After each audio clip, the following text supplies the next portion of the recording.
Jeremias, capítulo 13.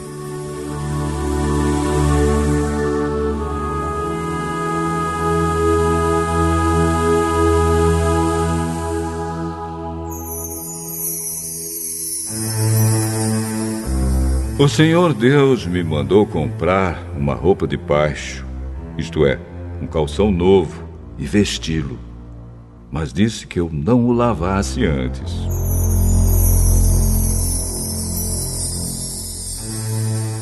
Eu fiz o que o Senhor mandou. Comprei o calção e vesti. Aí o Senhor falou comigo outra vez. Ele disse: vá até o rio Eufrates e esconda o calção num buraco na rocha.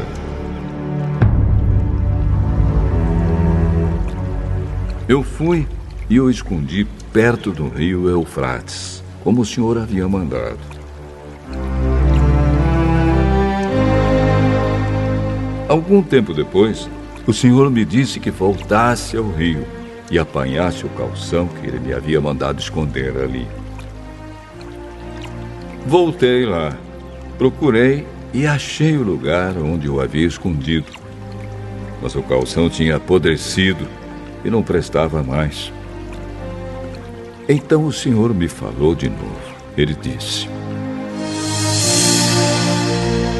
é assim que eu vou destruir o orgulho do povo de Judá e o grande orgulho de Jerusalém. Esse povo mau não quer ouvir o que eu digo e sempre foi teimoso. Eles adoram e seguem outros deuses. Por isso vão ficar como essa roupa que não presta mais para nada. E assim como o calção fica bem justo na cintura, eu gostaria que todo o povo de Israel e de Judá ficasse bem perto de mim.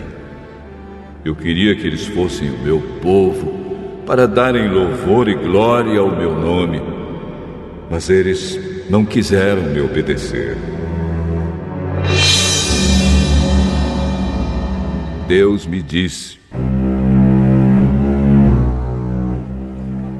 Jeremias, fale ao povo de Israel que eu, o Senhor, estou dizendo: toda jarra de vinho deve ficar bem cheia.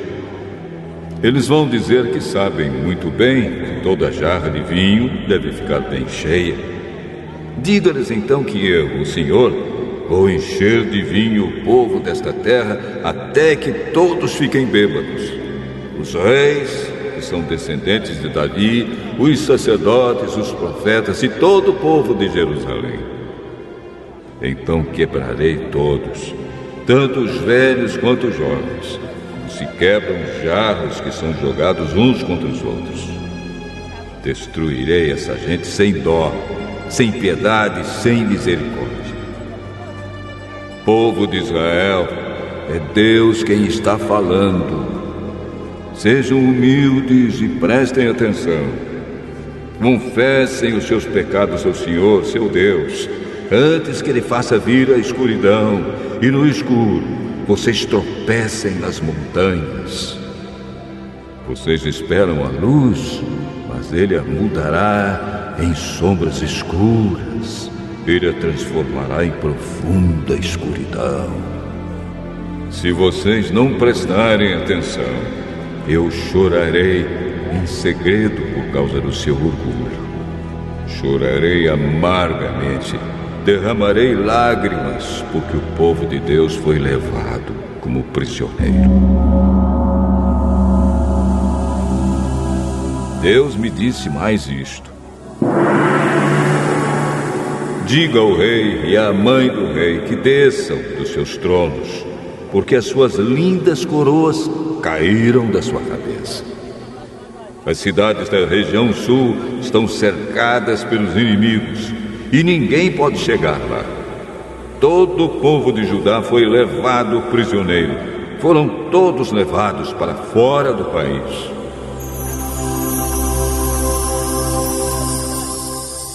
Olhe, povo de Jerusalém, os inimigos vêm vindo do norte. Onde estão as pessoas que foram entregues para que vocês cuidassem delas? Onde está o povo que é o seu lindo rebanho? O que é que vocês vão dizer quando aqueles que vocês pensavam que eram seus amigos forem colocados acima de vocês como seus governadores? Vocês vão sentir dores como a mulher que está dando à luz.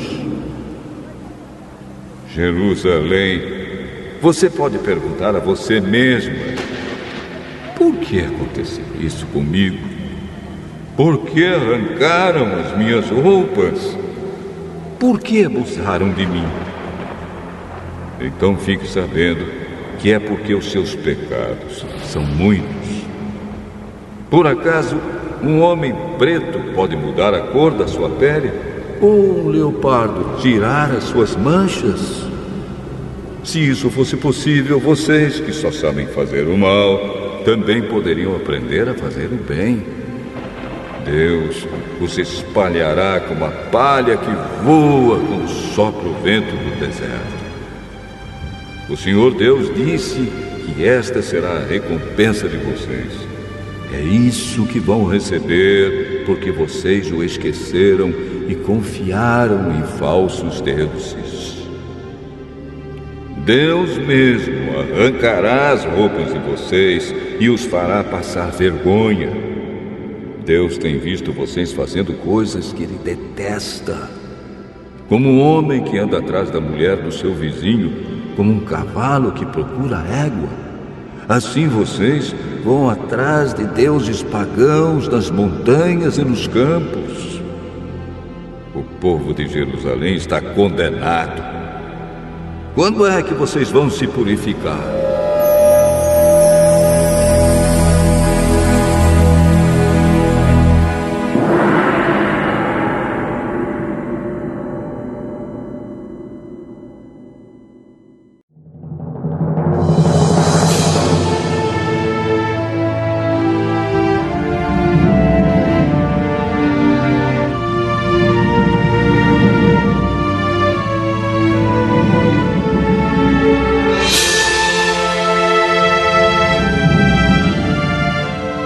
Jeremias,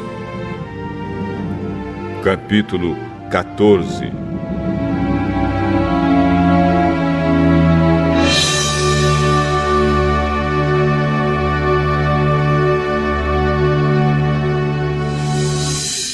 O Senhor Deus me disse o seguinte a respeito da seca: o povo de Judá está de luto, chorando. As suas cidades estão morrendo. O povo está abatido, jogado no chão. E Jerusalém grita pedindo socorro. Os ricos mandam os empregados buscar água. Eles vão até os poços, porém não encontram água e voltam com os potes vazios. Então cobrem a cabeça, desanimados e atrapalhados. Os lavradores também cobrem a cabeça, desesperados porque não chove e a terra está seca. No campo, as veadas abandonam as suas crias, pois não há capim. Os jumentos selvagens ficam parados no alto dos morros e, com falta de ar, respiram como os lobos. Eles não enxergam bem por falta de pasto.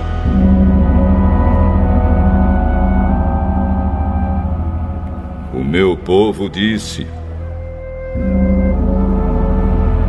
ó Senhor Deus, os nossos pecados nos acusam, mas pedimos que nos ajudes, como prometeste.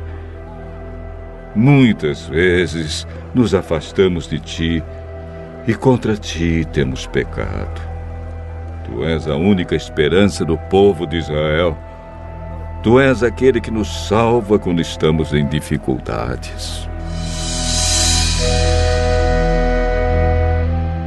Por que é que tens de ser como um estrangeiro em nossa terra, ou como um viajante que só pousa uma noite?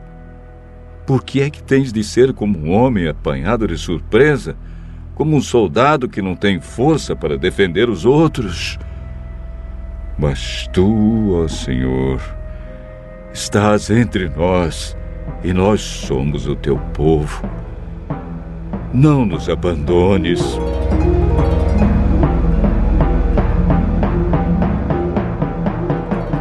O Senhor Deus disse o seguinte a respeito desse povo: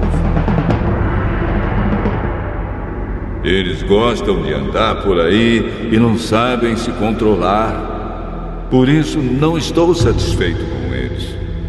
Eu lembrarei das maldades que fizeram e os castigarei por causa dos seus pecados. Aí o Senhor me disse: não me peça para ajudar esse povo. Mesmo que jejuem e orem, eu não os ouvirei. Não os aceitarei.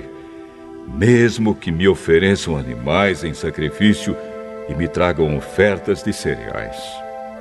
Pelo contrário, eu os matarei na guerra e também por meio de fome e de doenças. Então eu disse: ó Senhor, meu Deus, tu sabes que alguns profetas estão dizendo ao povo que não vai haver guerra nem fome. Eles afirmam que prometeste que em nossa terra só haverá paz.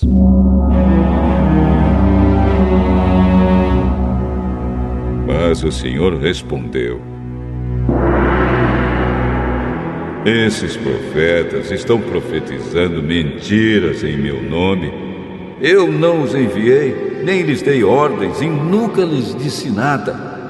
As suas visões são mentiras e as suas adivinhações não valem nada. Eles inventaram profecias só para me enganar. Eu, o Senhor, digo a você o que vou fazer com esses profetas que não enviei e que profetizam em meu nome, dizendo que não haverá guerra nem fome neste país. Eu os matarei na guerra e de fome.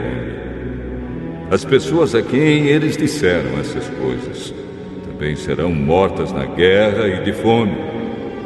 Os corpos delas serão jogados nas ruas de Jerusalém e não haverá ninguém para sepultá-los. Isso acontecerá com todos eles, com as suas esposas, os seus filhos e as suas filhas. Eles pagarão pelas suas maldades.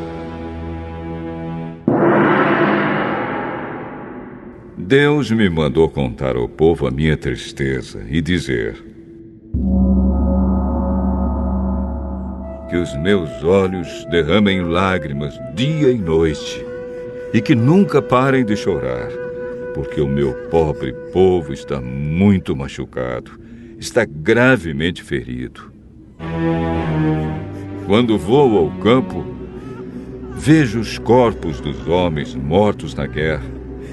Quando entro nas cidades, vejo pessoas morrendo de fome. Os profetas e os sacerdotes continuam o seu trabalho, porém não sabem o que estão fazendo.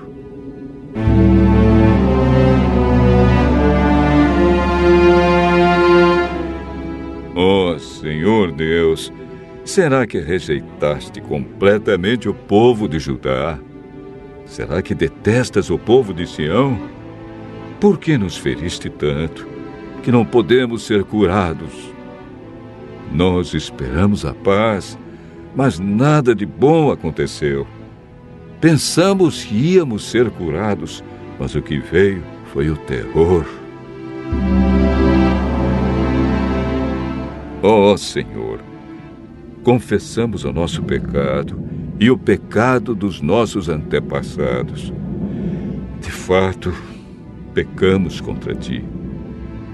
Lembra das tuas promessas e não nos desprezes. Não deixes que seja humilhada a cidade de Jerusalém, o lugar do teu trono glorioso. Lembra da aliança que fizeste com o teu povo e não desistas dele. Nenhum dos ídolos das nações pode fazer chover, nem o céu pode fazer cair chuva. Pusemos a nossa esperança em ti, ó Senhor, nosso Deus, pois tu és aquele que faz todas estas coisas.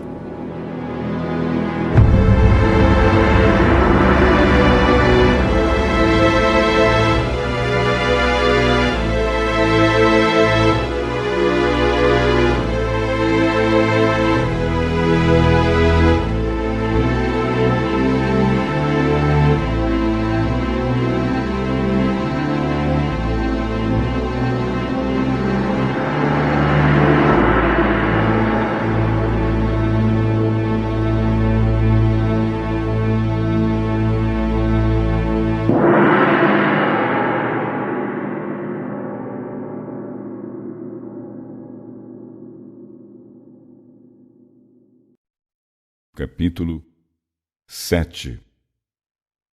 O rei Demétrio I.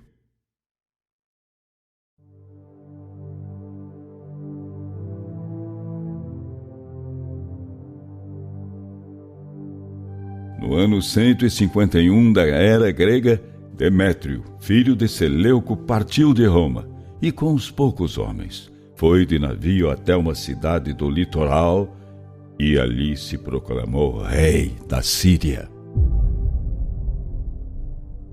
Quando ele estava entrando no palácio real dos seus antepassados, que ficava em Antioquia da Síria, tropas do exército prenderam o rei Antíoco V e Lísias, com a intenção de levá-los a Demétrio.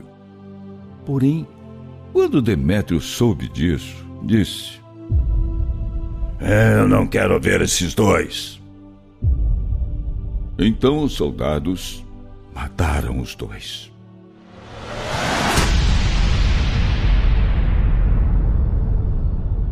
E Demétrio se firmou como rei. Aí vieram falar com ele alguns judeus perversos e apóstatas, que eram chefiados por Alcimo, um sacerdote que queria ser o grande sacerdote. Eles acusaram seus patrícios, dizendo ao rei Demétrio: Judas Macabeu e os seus irmãos mataram muitos dos amigos do Senhor, ó rei, e nos expulsaram da nossa terra.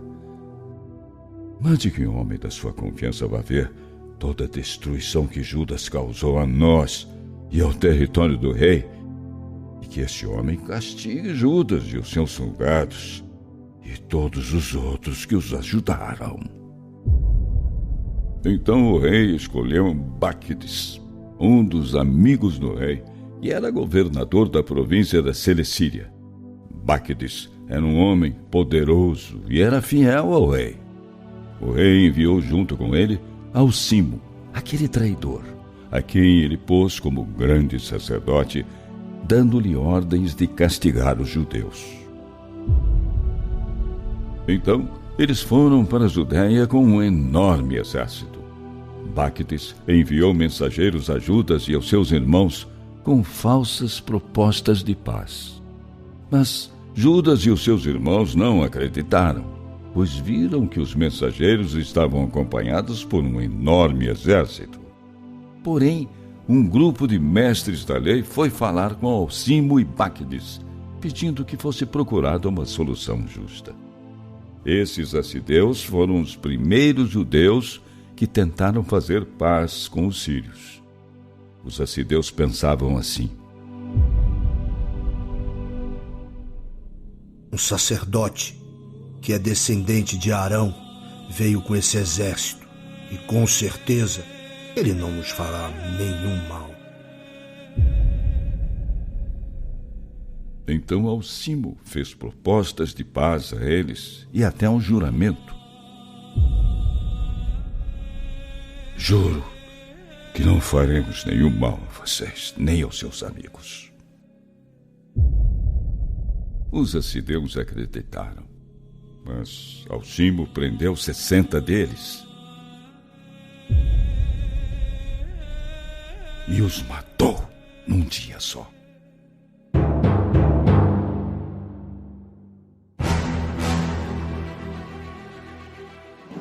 De acordo com o que as Escrituras dizem, derramaram o sangue do teu povo e espalharam os seus mortos pela cidade de Jerusalém, e não houve quem os sepultasse. Então todos os judeus ficaram apavorados e cheios de medo de Alcimo e Báquides. Comentaram: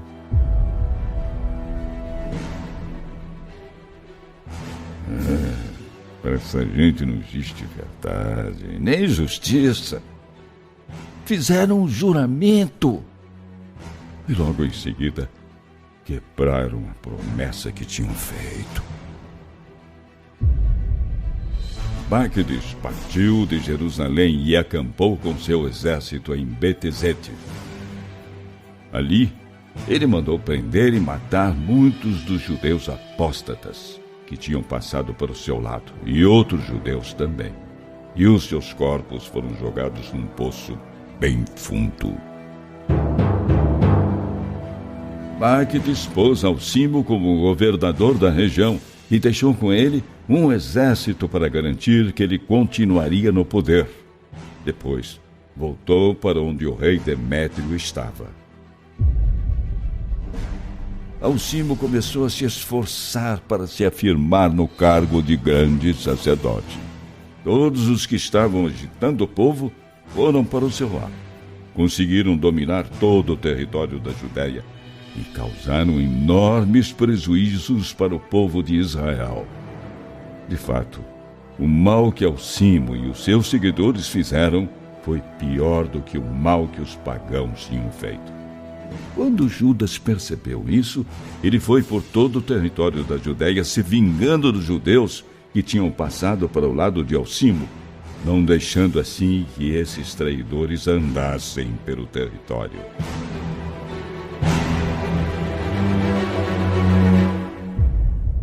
Nicanor luta contra Judas Macabeu.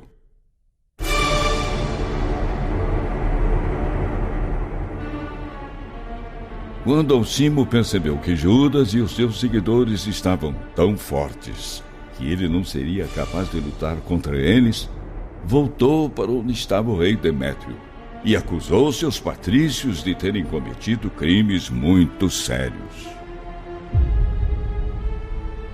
Então, o rei escolheu Nicanor, um dos seus generais mais famosos, que odiava e detestava os judeus, e lhe deu ordem de acabar com eles. Nicanor foi com um grande exército até Jerusalém e enviou a Judas e aos seus irmãos a seguinte mensagem falsa de paz: Nós não devemos fazer guerras um contra os outros. Eu irei encontrar-me com vocês e só levarei uns poucos soldados, pois quero que o nosso encontro seja de paz. Então Nicanor foi encontrar-se com Judas e os dois se cumprimentaram como amigos. Mas, na verdade, esses inimigos estavam prontos para prender Judas. Quando percebeu que Nicanor estava tentando enganá-lo, Judas ficou com medo e não quis ir encontrar-se com ele de novo. Quando soube que o seu plano tinha sido descoberto, Nicanor marchou com seus soldados e atacou Judas perto de Cafar-Salama. Uns 500 soldados de Nicanor foram mortos e outros fugiram para a cidade de Davi. Depois disso, Nicanor subiu o Monte Sião.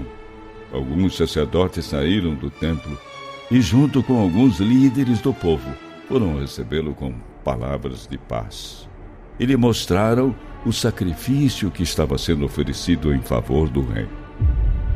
Mas Nicanor caçoou e zombou deles, cuspiu neles, fazendo com que ficassem impuros, e falou com eles com muito orgulho, e cheio de raiva fez um juramento.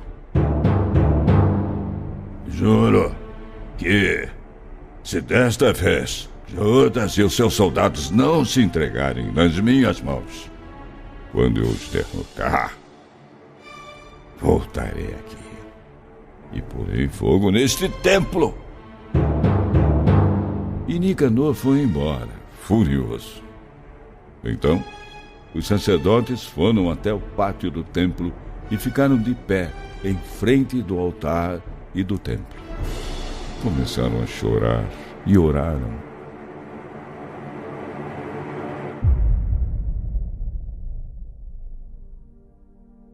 Senhor, Tu escolheste este templo para ser o lugar onde serias adorado e para que fosse uma casa onde o Teu povo faria as suas orações e os seus pedidos. Acaba com esse homem e com seu exército. Que todos sejam mortos à espada. Lembra das blasfêmias deles e não deixes que nenhum escape com vida.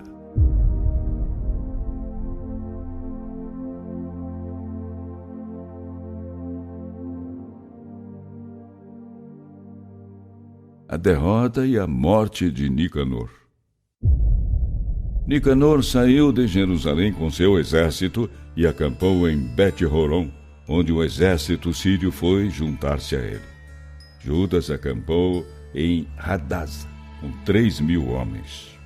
Então fez a seguinte oração: quando os mensageiros do rei da Assíria disseram blasfêmias, o teu anjo, ó Deus, foi e matou 185.000 soldados assírios. Faz o mesmo hoje e acaba com esse exército que está nos ameaçando, para que todos saibam que Nicanor disse blasfêmias contra o teu templo. Castiga-o de acordo com o que ele merece pela sua maldade.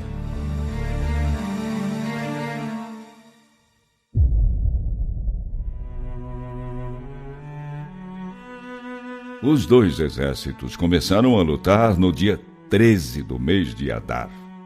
O exército de Nicanor foi derrotado, e ele foi o primeiro a ser morto. Quando seus soldados viram que Nicanor tinha sido morto, largaram as suas armas e fugiram.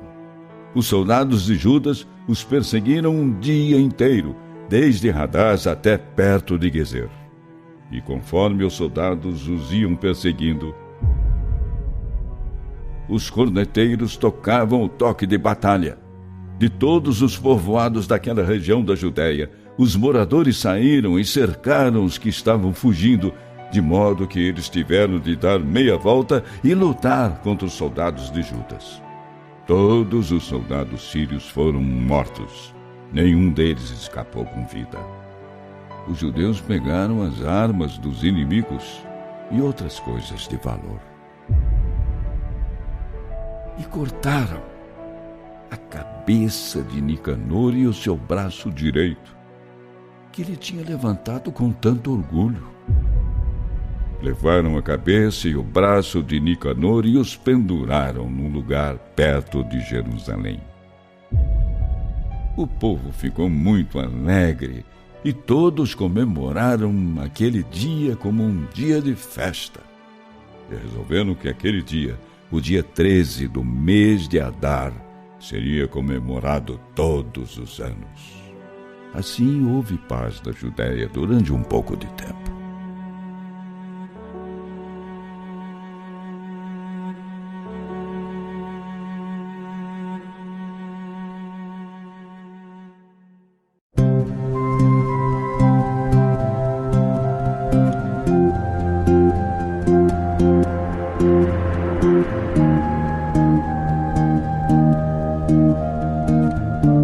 Romanos, capítulo 11. Então eu pergunto: será que Deus rejeitou o seu próprio povo? É claro que não. Eu mesmo sou israelita, descendente de Abraão e membro da tribo de Benjamim.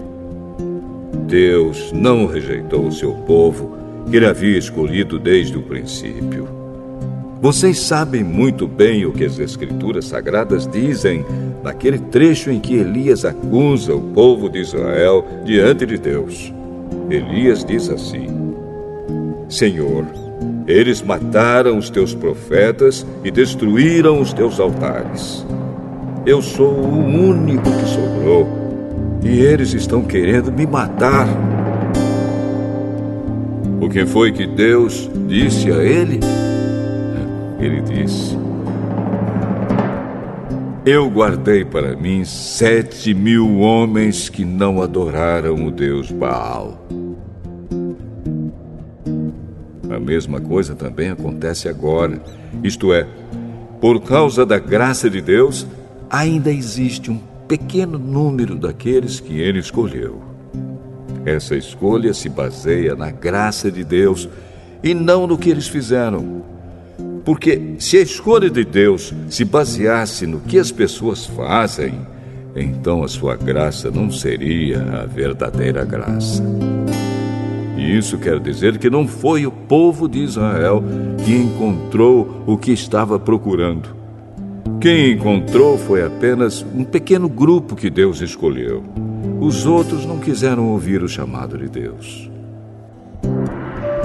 Como dizem as Escrituras Sagradas, Deus endureceu o coração e a mente deles, deu-lhes olhos que não podem ver e ouvidos que não podem ouvir até o dia de hoje. E Davi disse que nas suas festas eles sejam apanhados e enganados, que eles caiam e sejam castigados. Oh Deus, faze com que eles fiquem cegos e que fiquem sempre curvados debaixo do peso das suas dificuldades.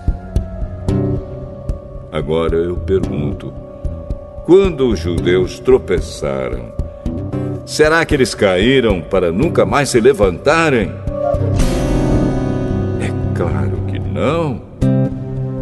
Mas, porque eles pecaram, a salvação veio para os não-judeus, para fazer com que os judeus ficassem com ciúmes deles. O pecado dos judeus trouxe grandes bênçãos para o mundo, e a sua pobreza espiritual trouxe ricas bênçãos para os não-judeus. Então, quando se completar o número de judeus que voltarão para Deus, as bênçãos serão muito maiores ainda. Agora estou falando a vocês que não são judeus. Enquanto eu for o apóstolo dos não-judeus, terei orgulho do meu trabalho. Talvez eu possa fazer com os que são da minha própria raça fiquem com ciúmes, e assim seja possível salvar alguns deles. Porque, quando os judeus foram rejeitados, o resto do mundo se tornou amigo de Deus. O que acontecerá então quando eles forem aceitos? Os que estiverem mortos receberão a vida. Pois, se o primeiro pão assado depois da colheita é dedicado a Deus, isso quer dizer que todos os outros pães também são dedicados a Ele. E se as raízes de uma árvore são oferecidas a Deus, os galhos também são dele. Alguns galhos da oliveira cultivada foram quebrados, e um galho de oliveira brava foi enxertado nela. Pois vocês, os não-judeus, são como aquela oliveira brava, e agora tomam parte na força e na riqueza espiritual dos judeus. Portanto, vocês não devem desprezar os galhos que foram quebrados. Como é que vocês podem estar orgulhosos? Vocês são somente galhos. Não são vocês que sustentam a raiz. É a raiz que sustenta vocês.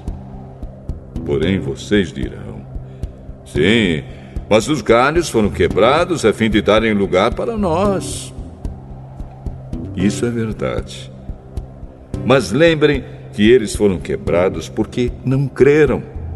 No entanto, vocês continuam na oliveira porque creem. E não tenham orgulho disso. Pelo contrário, tenham medo.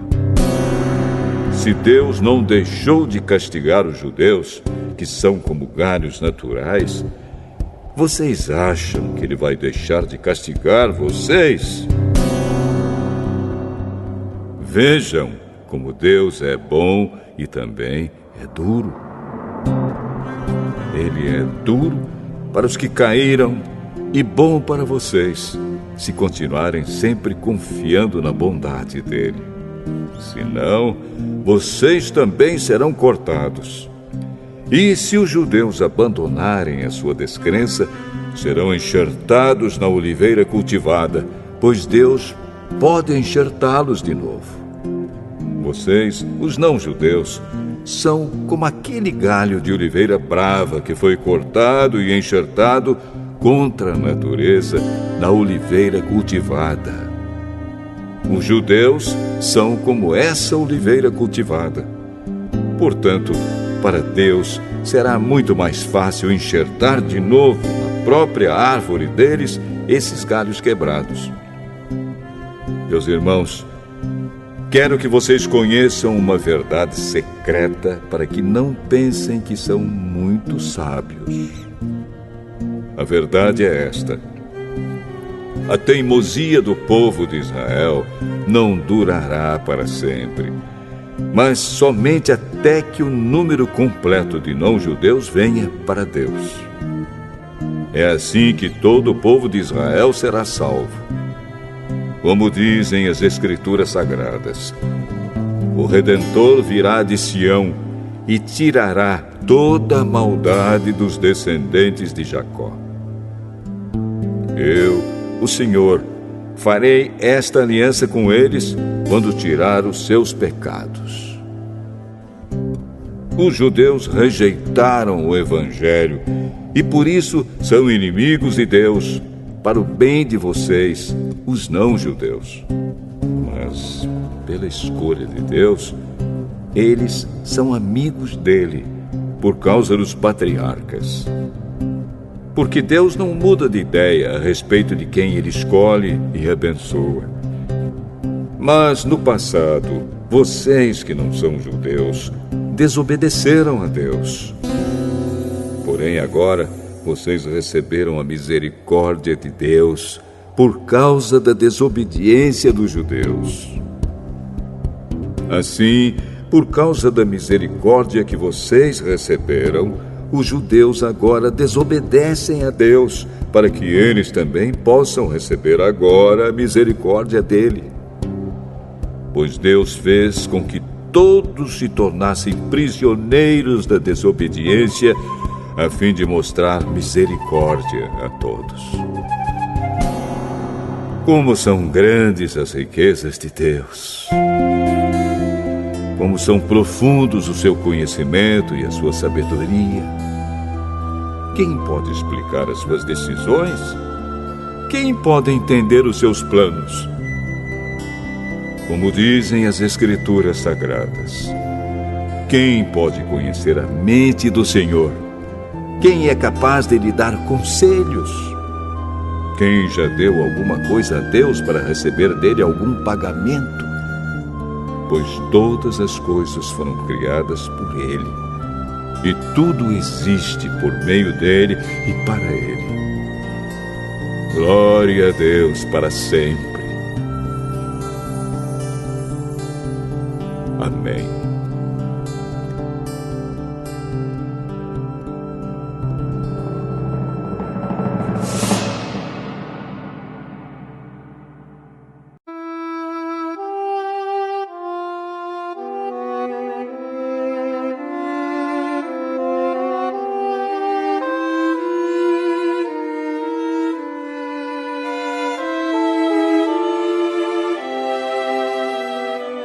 Romanos, capítulo 12.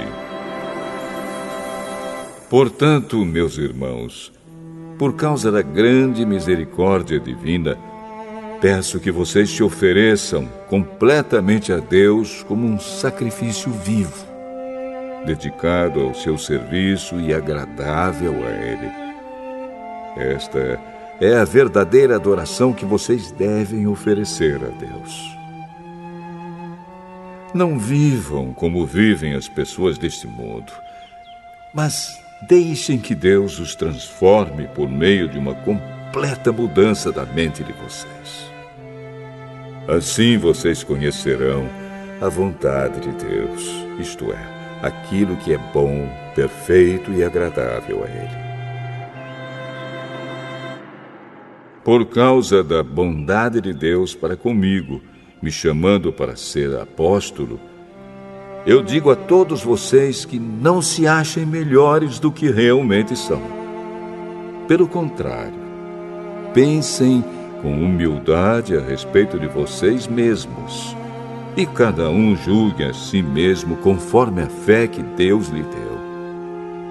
Porque, assim como em um só corpo temos muitas partes, e todas elas têm funções diferentes, assim também nós, embora sejamos muitos, somos um só corpo por estarmos unidos com Cristo. E todos estamos unidos uns com os outros como partes diferentes de um só corpo. Portanto, usemos os nossos diferentes dons de acordo com a graça que Deus nos deu. Se o dom que recebemos é o de anunciar a mensagem de Deus, façamos isso de acordo com a fé que temos. Se é o dom de servir, então devemos servir. Se é o de ensinar, então ensinemos. Se é o dom de animar os outros, então animemos. Quem reparte com os outros o que tem, que faça isso com generosidade. Quem tem autoridade, que use a sua autoridade com todo cuidado. Quem ajuda os outros, que ajude com alegria. Que o amor de vocês não seja fingido. Odeiem o mal e sigam o que é bom. Amem uns aos outros com o amor de irmãos em Cristo e se esforcem para tratar uns aos outros com respeito. Trabalhem com entusiasmo e não sejam preguiçosos. Sirvam o Senhor com o coração cheio de fervor. Que a esperança que vocês têm os mantenha alegres. Aguentem com paciência os sofrimentos e orem sempre. Repartam com os irmãos necessitados o que vocês têm e recebam os estrangeiros nas suas casas. Peçam que Deus abençoe os que perseguem vocês. Sim, peçam que Ele abençoe e não que amaldiçoe. Alegrem-se com os que se alegram e chorem com os que choram.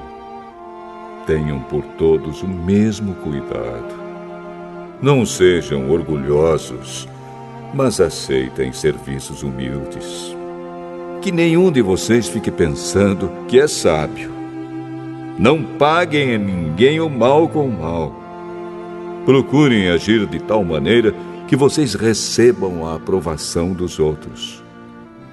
No que depender de vocês, façam todo o possível para viver em paz com todas as pessoas.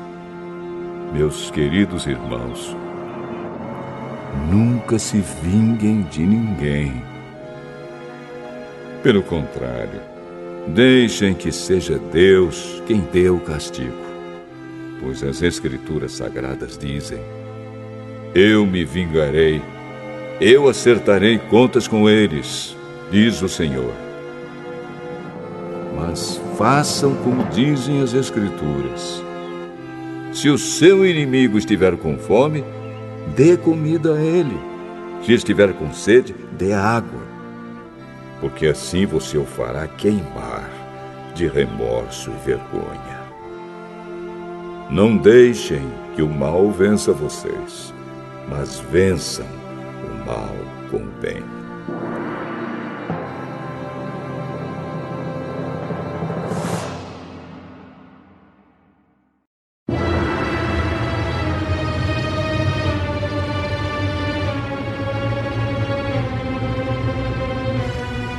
Salmo 110. Salmo de Davi. O Senhor Deus disse ao meu Senhor, o Rei: sente-se do meu lado direito, até que eu ponha os seus inimigos debaixo dos seus pés. Ó Rei, o Senhor Deus estenderá desde Jerusalém o poder do Senhor. Domine os seus inimigos, disse o Senhor Deus. No dia em que o Senhor, ó Rei, os combater, o seu povo se apresentará como voluntário. Como o orvalho da madrugada, os jovens se encontrarão com o Senhor nos montes sagrados. O Senhor Deus fez este juramento e não voltará atrás. Você será sacerdote para sempre, na ordem do sacerdócio de Melquisedeque. Ó rei, Deus está do seu lado direito e derrotará reis no dia em que se irá. Ele julgará as nações, cobrirá de mortos os campos de batalha e no mundo inteiro derrotará reis. No caminho, o rei beberá água de um ribeirão e se levantará vitorioso.